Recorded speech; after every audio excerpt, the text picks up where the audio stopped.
les voy a pedir un favor.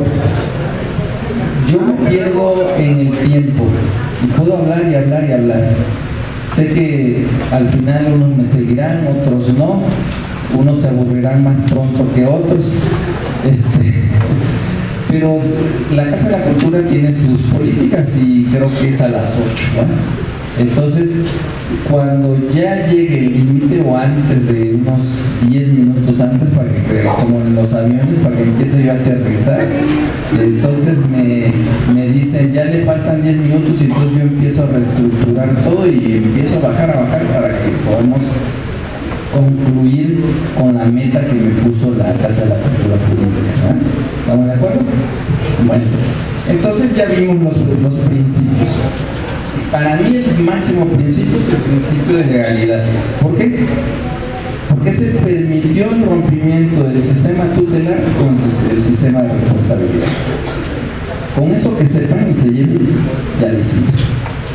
Que entendamos también que el artículo 18 constitucional no nació de la nada. Nació de una necesidad de que México, al formar parte de las Naciones Unidas, está obligado entonces a dar la protección de los derechos a los niños.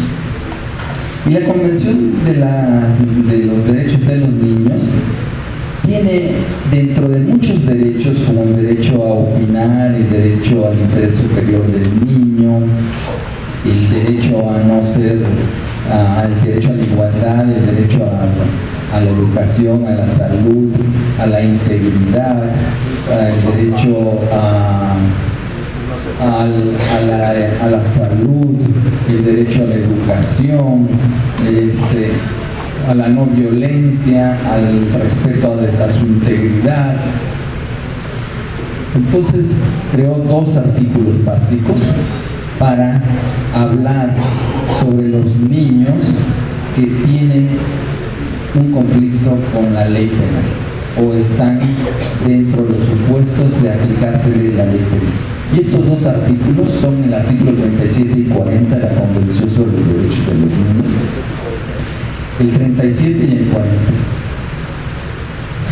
Y estos 2 artículos son la base para crear una reforma constitucional como la del 12 de diciembre de 2005, que es una de las reformas más importantes que da pie en México a la creación no tan solo de un nuevo sistema para los adolescentes, sino pone las bases para reconocer el sistema acusatorio en nuestro país. Ahora, en el 2016, que fue el tiempo máximo para que entraran los juicios orales en México, todo el mundo hablaba de que los juicios orales iniciaron con los adultos. En México no es así. Los juicios orales nacieron en la justicia para adolescentes. Es un sistema acusatorio y ahí por primera vez se dio reconocimiento a la oralidad con el reconocimiento de sus derechos en un sistema especial para ellos. Y nosotros fuimos los primeros en el sistema de justicia para adolescentes de hablar de la vinculación a proceso, que es una figura discutible, pero nosotros la introducimos. Empezamos a hablar de que había fases diferentes, la de la investigación, la amplitud de la investigación judicializada, una etapa intermedia y la de pruebas y de ejecución. Entonces, la justicia para adolescentes es muy importante, sin embargo, poco estudiada en México y muy mal entendida por la sociedad y por los propios abogados, como quedarse en el feo. O sea, dicen, ahí vienen esos estudiosos del derecho de los adolescentes, ahí vienen los niños, y hasta nos hacen bullying los otros magistrados, porque nos gusta este rollo de la justicia para adolescentes, pero en realidad somos tan penalistas como los penalistas, pero entendemos que dentro de ese derecho penal hay un derecho especial para ellos, y entonces entendemos sus derechos. fundamentalmente. Entonces no crean que un especialista en esta materia, un juez, un magistrado, es una persona que no conoce derecho penal. Debe conocer tanto o más derecho penal que un penalista. ¿Sí? Además, tiene una especialidad y por lo tanto nos deberían de pagar más, pero así es, pero en realidad no es muy bien vista la justicia para adolescentes, y no es muy bien vista por lo siguiente, y lo voy a decir con todas sus letras: porque la sociedad no ha sido sensibilizada sobre los derechos de los niños. No ha entendido que no es con pena y prisión como se resuelven los problemas de orden económico y social. Fíjese lo que estoy diciendo. ¿Cómo se resuelven los problemas de orden económico y social? No es a través de la cárcel. Los problemas de orden económico y social se resuelven con políticas que vayan encaminadas a una mejor distribución de la riqueza, hacer más igualitarias las condiciones de vida. Cuando logremos eso en nuestro país, estaremos en unas mejores condiciones.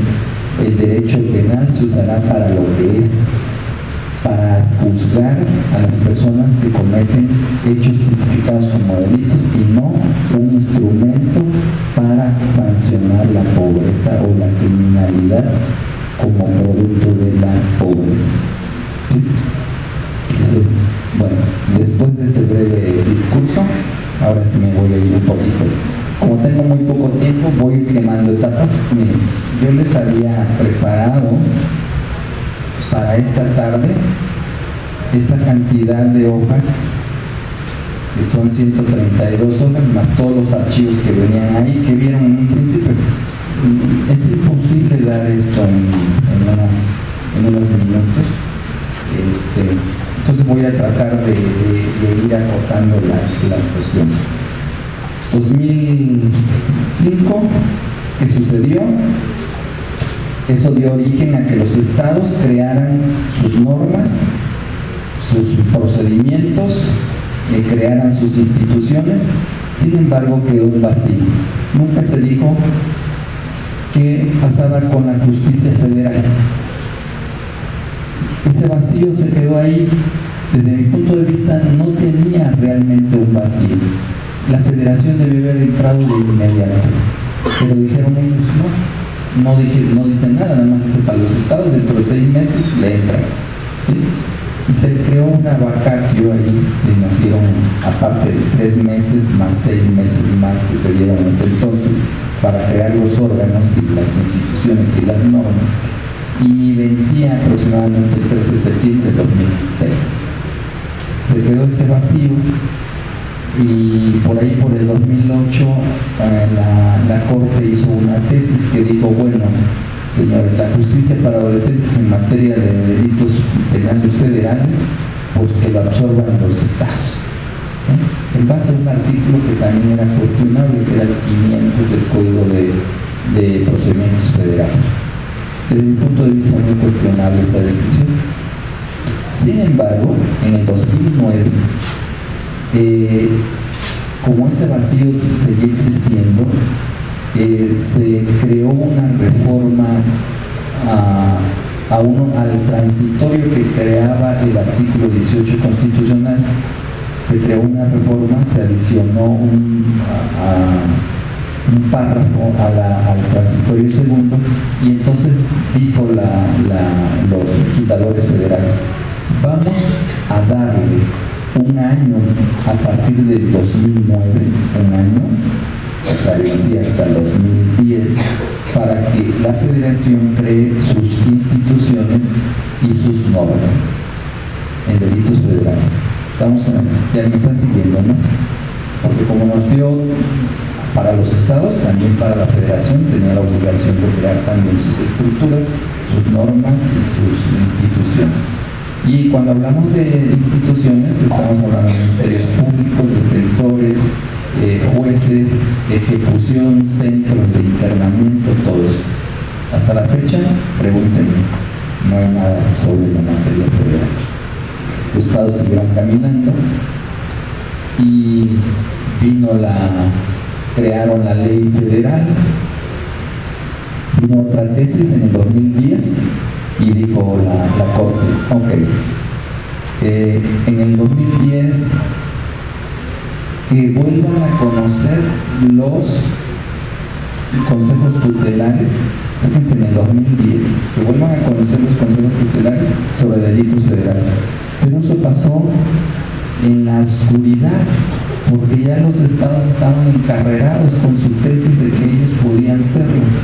Entonces juzgaron desde el 2010 hasta el 2016 sin facultades. No sé, pero los juzgaron y los sancionaron. Siguió caminando el tiempo. Estoy hablando muy rápido porque viene otra reforma, y entonces viene la reforma del 2008 con la creación de todo el sistema de acusatorio. Eso impactó para la justicia, porque ahora teníamos que crear, los estados que no habían creado el sistema oral lo tenían que crear, porque en 2008 iba a darnos hasta el 2016 que teníamos que crear un sistema acusatorio y oral en adolescentes. Siguió caminando.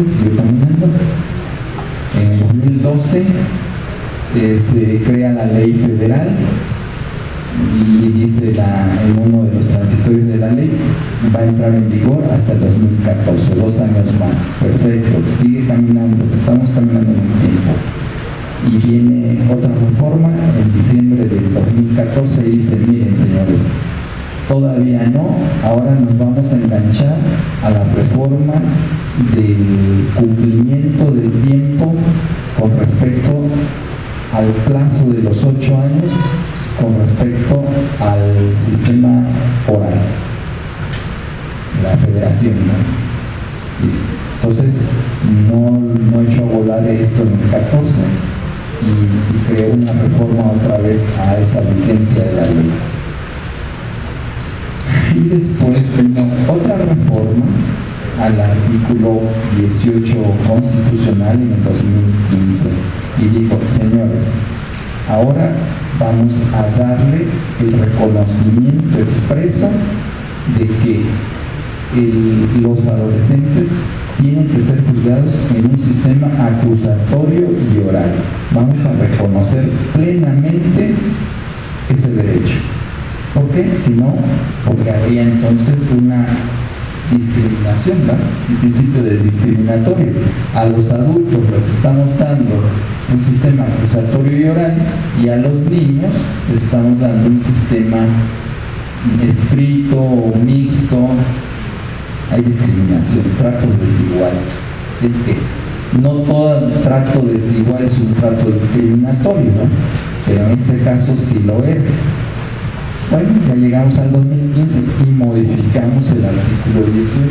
Fundamentalmente es el cambio en la reforma del artículo 18 del año 2015, 2 de julio de 2015, consiste en la introducción del sistema acusatorio y oral, y dejamos de decir conductas por hecho tipificado como delito. Esas son las grandes reformas. Pero hay otra que me llama muchísimo la atención. No sé si fue un olvido de la federación o un acto deliberado. ¿Sí? Cuando me refiero a los legisladores. Inicialmente el artículo 18 constitucional decía: serán utilizada la medida de internamiento para los delitos más graves. ¿Sí? El internamiento. Si vemos ahora el artículo 18 constitucional, se les olvidó esa palabra, el internamiento por los delitos más graves. Nada más dice por los hechos tipificados como delitos. No, yo no sé si es una omisión deliberada o también es, porque hay otra, desde mi punto de vista, es que no debería haber delitos graves o no graves. También esa es otra de las visiones que yo tengo. Porque el concepto a referirse de si un delito es grave o no grave lo usamos ¿para qué? para el uso de la prisión preventiva oficiosa.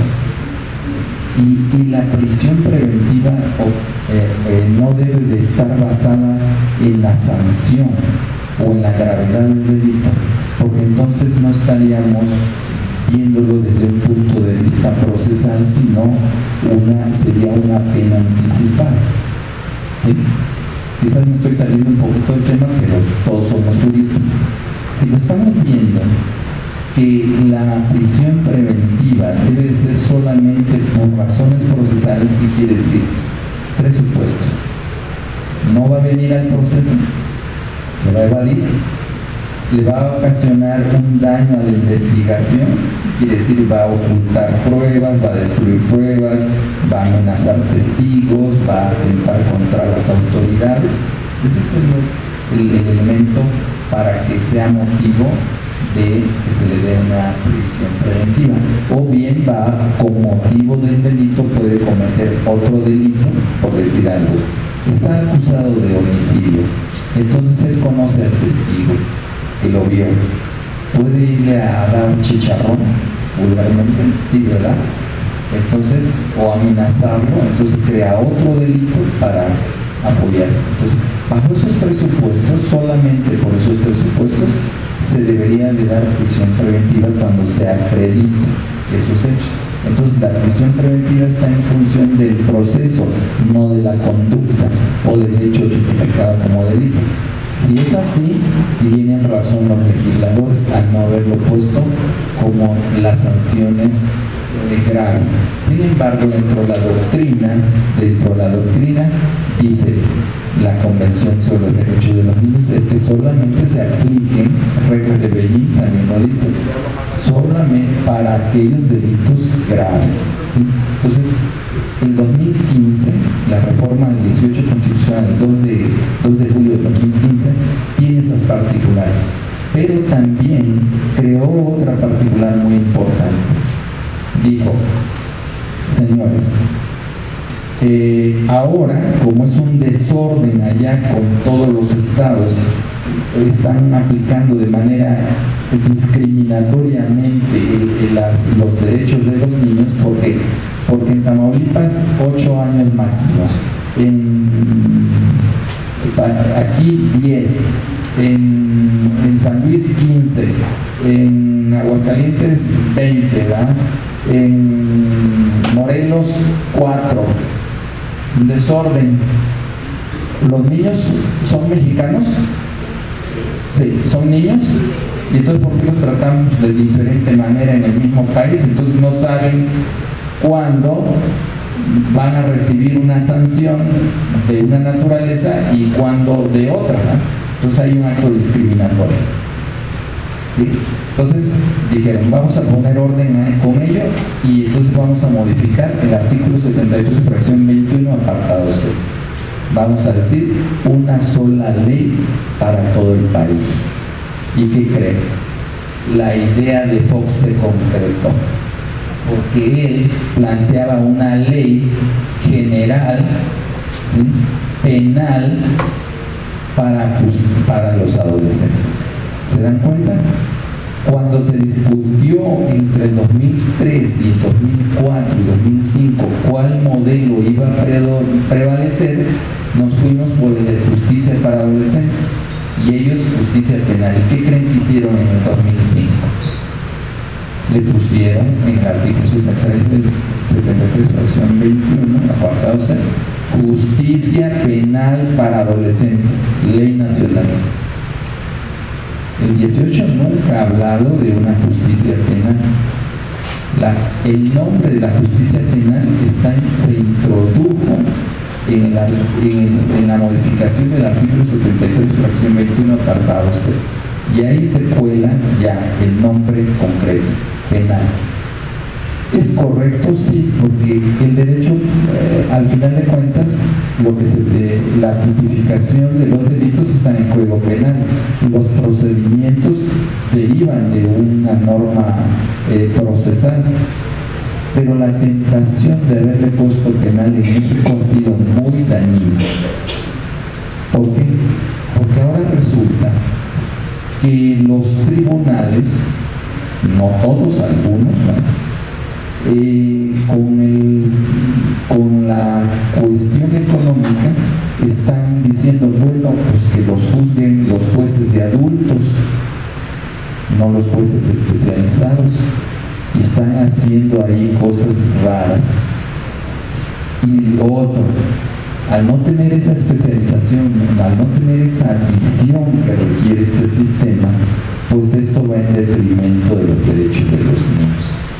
Y ahora dicen, no, lo justifica, es un derecho penal, y así los más reacios, los doctos en el derecho penal, dicen, es que es un derecho penal, y empiezan a haber ciertos problemas que con el tiempo lo vamos a empezar a padecer.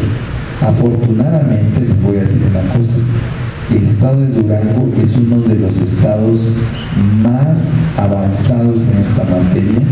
Tienen, desde mi punto de vista, un tribunal especializado que les permite estar fuera de esas tentaciones, y además tienen a un magistrado brillante, conocedor de este sistema, mi amigo, y él de alguna manera creo que va a ser una barrera para esas tentaciones hacia el detrimento del derecho de los niños. Pero en muchos estados hay quejas de los propios jueces que dicen, oye, nos están recortando presupuestos, nos están, en las segundas instancias las están mandando a los magistrados penales en vez de los magistrados especializados. Sí hay problema. Y el problema de la justicia federal pues está latente. Es fecha que todavía no se concretiza ese deber de crear las instituciones federales, que son ministerios públicos federales, defensorías, los tribunales, jueces de control, jueces de juicio, jueces de ejecución, magistrados federales especializados en justicia para adolescentes. Entonces, bajo esa visión ya estamos ahí, ¿no? Eso dio pauta a que entráramos ya de lleno el año pasado con una ley nacional de justicia para adolescentes en un sistema acusatorio y oral. ¿Estamos de acuerdo? Y el beneficio de tener una ley nacional es que puso orden a las distintas respuestas que se daba para un delito, por decir algo, homicidio, ¿sí? Para robo, para secuestro. Ahora ya tenemos una respuesta en todo el país. Conocemos al menos el máximo que le podemos dar. Entonces, un niño en México sabe que si comete un delito de homicidio o comete un delito de secuestro, conoce si lo cometió en Chiapas o lo cometió en Jalisco o lo cometió en Tijuana o en Matamoros, sabe cuál es la respuesta que el Estado mexicano le va a dar para esa conducta. ¿Estamos de acuerdo? Esa es una de las grandes ventajas que tuvo la ley nacional de justicia para adolescentes, que se reformó el artículo 18 constitucional el 2 de julio del 2015. Otra respuesta positiva es que dijo cuáles eran los tipos penales que iban a merecer prisión, ¿sí? O internamiento, y cuáles conductas no. Esa es una de las grandes ventajas. Se me olvidaba comentarles también otra reforma muy importante que se dio a lo largo entre el 2005 y el 2017, la reforma a los derechos humanos. La reforma a los derechos humanos, que fue en el año de 2011, en el 2011, también impacta la justicia para adolescentes. ¿Cómo la impacta fundamentalmente? Le impacta de una manera muy importante. Le impacta a través de reconocer a los tratados internacionales de derechos humanos como un elemento esencial para la impartición de justicia. Antes decíamos que formaban parte de la Convención de los Derechos Humanos, de los Derechos de los Niños, pero lo veíamos como algo accesorio. Sin embargo, la Convención de los Derechos de los Niños no es más que un pacto de derechos humanos, ¿sí o no? ¿Pero de quién? Específico de los niños. Ahí están establecidos sus derechos humanos específicos. Y ese conjunto de derechos humanos que está en la ley, en la Convención sobre los Derechos de los Niños, son de orden políticos, civiles, sociales y culturales. Es un paquete. Mientras que para los adultos tenemos el Pacto Internacional de Derechos Civiles y Políticos y tenemos el Pacto Internacional de los Derechos Económicos, para los derechos de los niños, todos estos están en la Convención. Este tipo de derechos los derechos humanos son una sola cosa. No hay generaciones, entonces son sus derechos específicos de los niños. Y específicamente el máximo de sus derechos que se les da es reconocer que tienen un debido proceso, que ese proceso tiene que ser impartido por autoridades especializadas, que la privación de la libertad es por el menor tiempo posible, es un derecho humano, debe de conocer la causa, tiene que tener un defensor, deben de participar sus padres cuando los padres no sean nocivos para los niños en el proceso, tanto en su acompañamiento como en el conocimiento de la causa. Y lo que es muy, muy importante es que en el derecho de los niños, en el derecho procesal y el debido proceso, está contenido en el artículo 40 de la Convención de los Derechos de los Niños. Es que hay una desjudicialización. ¿Qué quiere decir? Que el Ministerio Público, cuando llega una causa ante el Ministerio Público, él tiene facultades. ¿Para qué?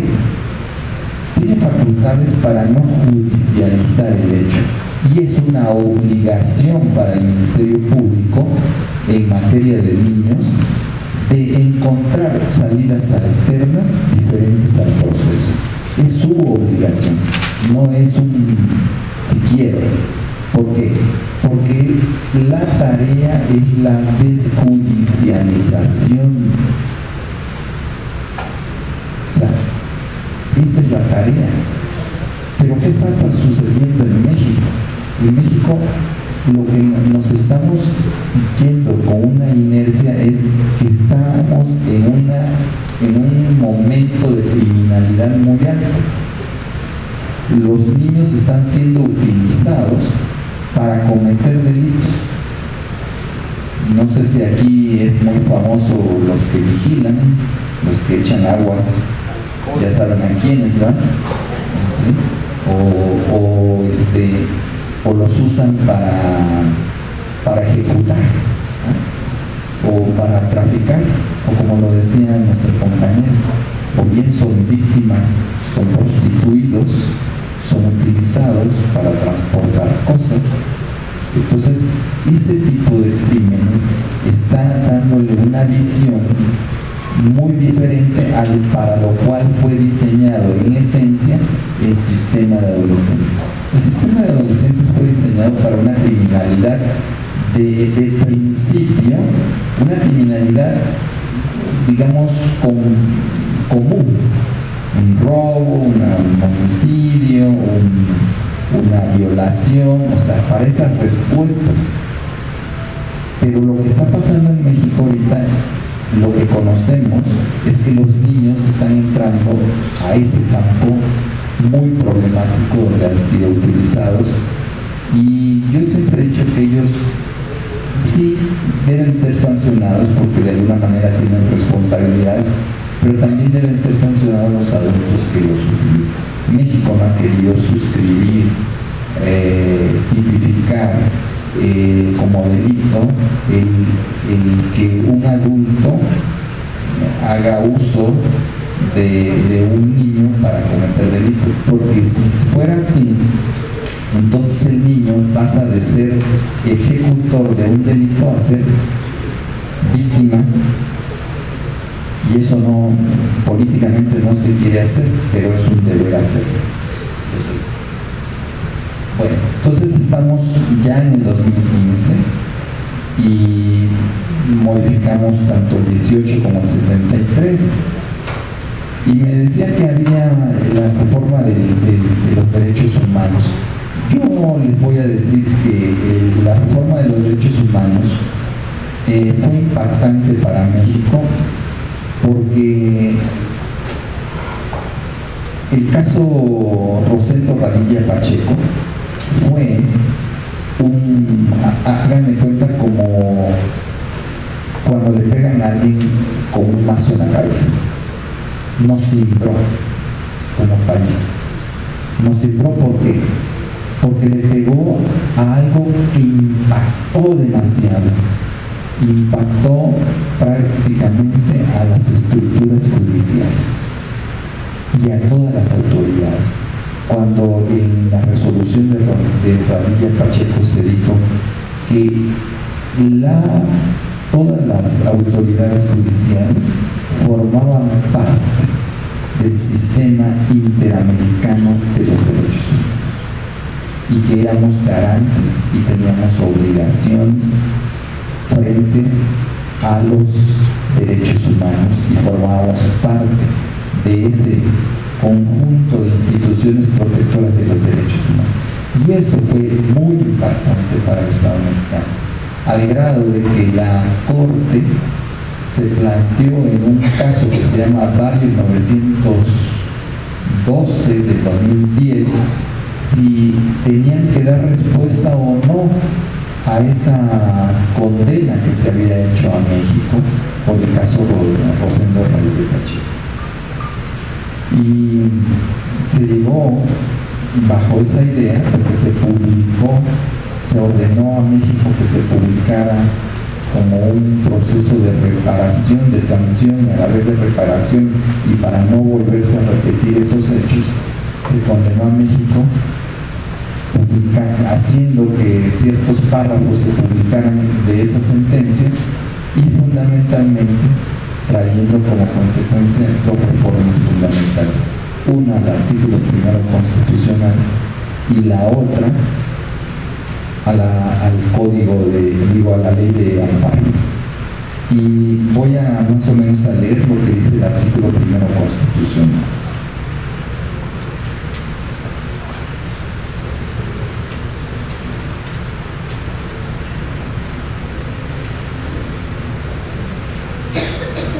Como México en esa sentencia nos decía que somos parte del sistema y estamos obligados al cuidado y al respeto de los derechos humanos, entonces, si ustedes se fijan, se creó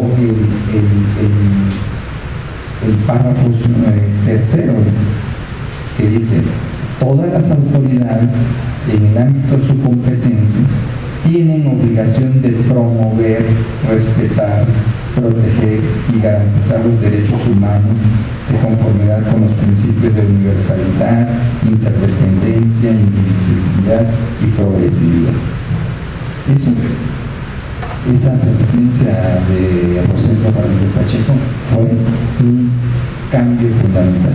¿Y cómo impactó en la justicia de adolescentes? No discriminación, principio de legalidad, principio de debido proceso. ¿Son derechos humanos o no son derechos humanos? Bueno, lo mismo que pasó para todos, esto nos metió en esa dinámica. Ya no podríamos decir, no, es que si quiero respeto los derechos humanos o no los respeto. No, dice, todas las autoridades en el ámbito de sus competencias tienen esa obligación. Y también reconoció las normas relativas a los derechos humanos a su interpretación. Dice, la interpretación de conformidad con la Constitución y con los tratados internacionales en la materia, favoreciendo en todo tiempo la persona de protección basada. Introdujo dos principios: el principio pro persona y la interpretación conforme. Este principio de interpretación pro persona y la interpretación conforme, también ya nosotros, Justicia para Adolescentes, habíamos dado el paso desde el 2005. No me dejará mentir aquí el doctor. En nuestros textos de ley decía, la interpretación y la aplicación de esta norma, de esta ley, decía, se hará de conformidad con la Constitución y con los tratados internacionales. 2005. O sea, Justicia para Adolescentes caminó antes, muchísimo antes. Entonces nosotros hacíamos control de convencionalidad y de constitucionalidad antes de que apareciera en el artículo 1 de la Constitución. Justicia para Adolescentes. Entonces, para que no me dejen mentir, voy a poner a alguien a que lea esto.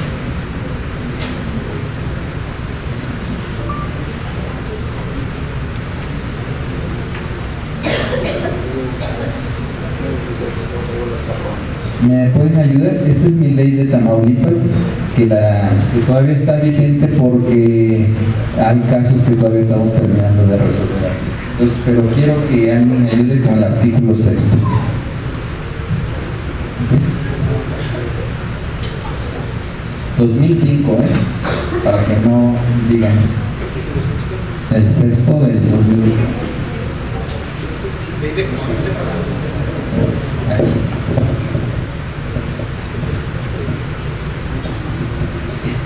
La interpretación y aplicación de las disposiciones contenidas en esta ley se harán en armonía con sus principios rectores, en la forma que mejor se garanticen los derechos fundamentales y específicos contenidos en la Constitución Política de los Estados Unidos Mexicanos, la Constitución Política del Estado, los tratados internacionales de los cuales sea parte el Estado mexicano y las leyes estatales aplicables. ¿Ven? Está contenido el principio en el 2005. Bien, viene a colación esto porque en el país, sin adornarme, fui la primera persona que hizo un control de convencionalidad en este país en materia de justicia para adolescentes. Y eso fue muy criticado. Muy criticado. En vez de aplaudirme, me tiraron jitomatas. Ahí están. ¿Qué dice el artículo 1 en su párrafo 2? Las normas relativas a los derechos humanos se interpretarán de conformidad con esta Constitución y con los tratados internacionales de la materia, favoreciendo en todo tiempo a las personas la protección más alta. Ahí está. O sea, Justicia para Adolescentes ha sido la pauta, el camino para lo que hoy en materia de justicia penal lo tenemos como novedad, ¿no? Nosotros hemos avanzado en esta materia bastante. Bueno, como ya me faltan unos minutitos, entonces voy a empezar ya a tirarme hacia abajo. Bueno, ¿qué pasa entonces? Voy a empezar a redondear.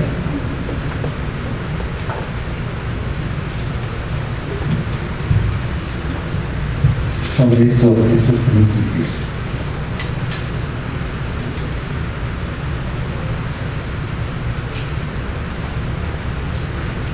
Promover, respetar, proteger y garantizar, ¿verdad? Okay.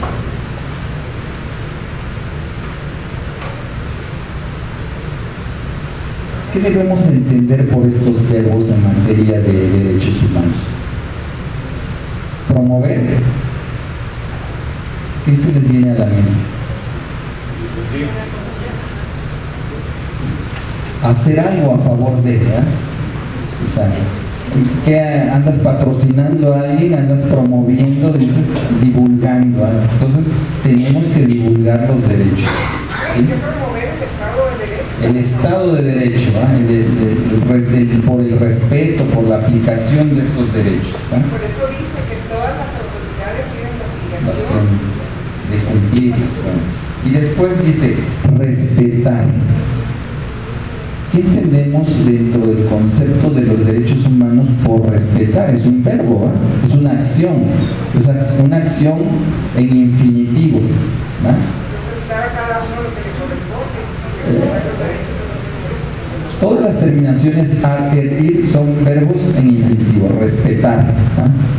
Pero, entonces, respetar significa que es el Estado, va dirigida esa obligación al Estado de no vulnerar los derechos humanos, ¿sí?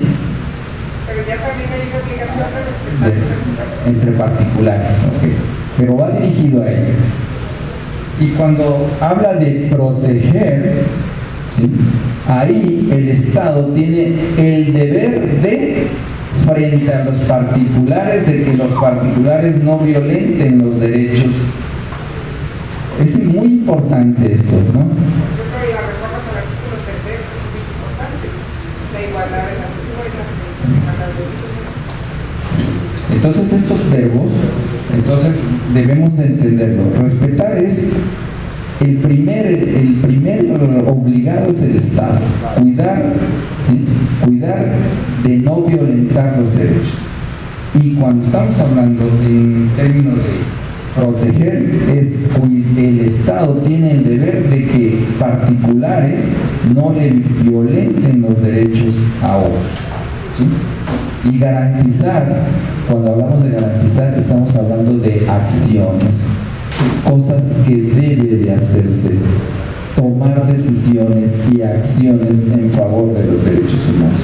Entonces, si lo leyéramos, todas las autoridades en el ámbito de su competencia tienen el deber de, quiere decir que los defensores, los ministerios públicos de adolescentes, los jueces de control, los jueces de juicio, los magistrados, los jueces de ejecución, tenemos deberes de proteger, garantizar y de respetar los derechos de los niños. ¿Cuáles derechos de los niños? Los que están consagrados en la Constitución y en los tratados internacionales y en toda la doctrina de la protección integral de los derechos humanos. ¿Y qué se entiende por doctrina de la protección de los derechos humanos?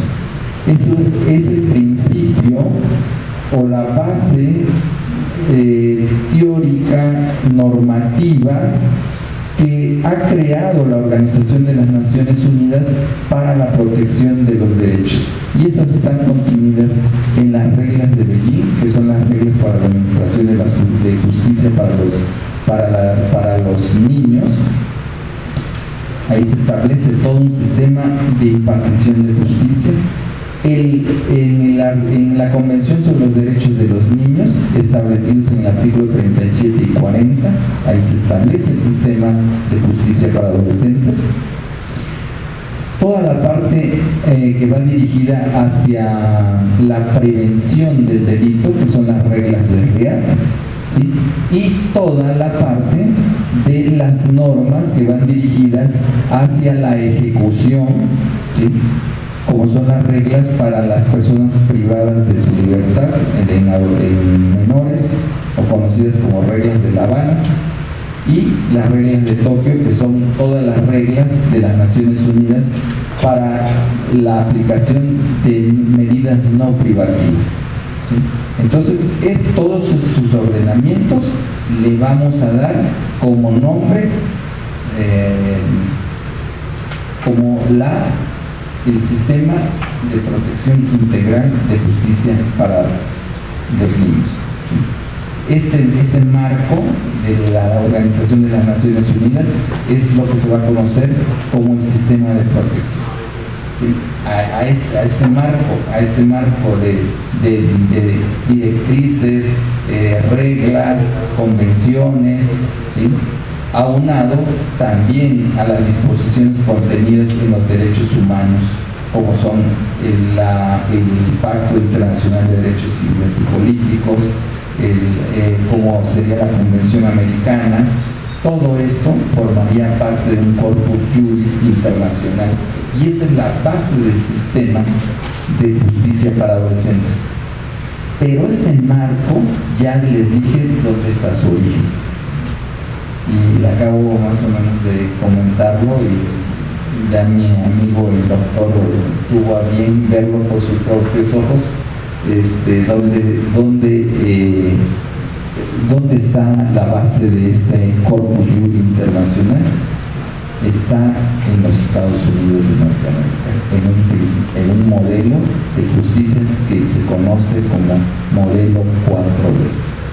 Y 4D es porque es desjudicialización, debido proceso y porque son la aplicación de medidas o diversidad de medidas. ¿Sí? Fundamentalmente, con esto a grandes, muy grandes rasgos, porque es difícil de poder terminar en 4 horas un panorama de la historia de los derechos de los niños que podrían venir desde los romanos, ¿sí?, hasta esta época, que pasarían miles de años, pasando por los modelos ingleses, americanos y algunos modelos europeos, otros españoles, esa historia de la justicia de los niños, o los niños frente al derecho, y las visiones que se han tenido sobre ellos, si son responsables, si se les puede aplicar una respuesta sancionándolos como sujetos de derecho, y por lo tanto si se les puede aplicar una sanción y como consecuencia que ellos respondan por sus actos. Durante un tiempo estuvieron doctrinalmente fuera de esta visión, sin embargo ahora se concretiza con toda claridad que sí responden. Los niños deben de responder por lo que hacen, pero deben de responder de acuerdo a sus condiciones de niño, no como los adultos. Deben de ser tratados como niños porque son sus derechos. ¿Sí?